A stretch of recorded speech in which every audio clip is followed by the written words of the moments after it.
বিশ্বমঞ্চে একের পর এক তাক লাগাচ্ছেন বাংলাদেশের কোরআনে হাফেজগণ।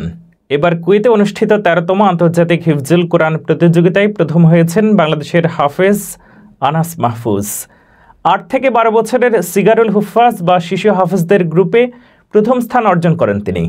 আনাস মাহফুজ রাজধানীর মিরপুরের মার্কাজ ফয়জুল কোরআন আল ইসলামিয়ার শিক্ষার্থী। এই প্রতিযোগিতায় কেরাত গ্রুপে তৃতীয় স্থান অর্জন করেছেন বাংলাদেশের উদীয়মান কারি আবু জার গিফারি। বিশ্বের ৭৪টি দেশের প্রতিযোগীদের সঙ্গে লড়াই করে বাংলাদেশের জন্য এই গৌরব বয়ে এনেছেন তারা। মঙ্গলবার ১৯শে নভেম্বর স্থানীয় সময় বাদ মাগরিব ফলাফল ঘোষণা করা হয়।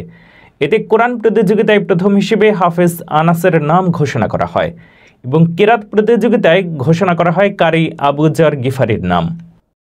বৃহস্পতিবার ১৪ নভেম্বর কুয়েতের ধর্ম মন্ত্রণালয়ে আয়োজিত ১৩তম বিশ্ব কোরআন প্রতিযোগিতা শুরু হয়। এতে অংশ নিয়েছিলেন বাংলাদেশের বিশ্বজয়ী হাফেজ সালেহ আহমেদ তাকরিম, হাফেজ আনাস মাহফুজ এবং কারি আবু জার গিফারি। কুয়েতের ক্রাউন প্লাজায় ৩টি ভিন্ন ভিন্ন গ্রুপে অনুষ্ঠিত হয়েছে এই প্রতিযোগিতা। ছোট গ্রুপ থেকে প্রতিনিধিত্ব করেছেন হাফেজ আনাস মাহফুজ, বড় গ্রুপ থেকে প্রতিনিধিত্ব করেছেন হাফেজ সালেহ আহমেদ তাকরিম এবং কারি গ্রুপে প্রতিনিধিত্ব করেছেন আবু জার গিফারি। শ্রেষ্ঠত্ব অর্জন করা হাফেজ আনাস মাহফুজের গ্রামের বাড়ি গোপালগঞ্জ জেলায়। এর আগে তিনি জাতীয় হিফজুল কোরআন প্রতিযোগিতা ২০২৩ পিএইচপি কোরআনের আলোয় তৃতীয় স্থান অধিকার করেন।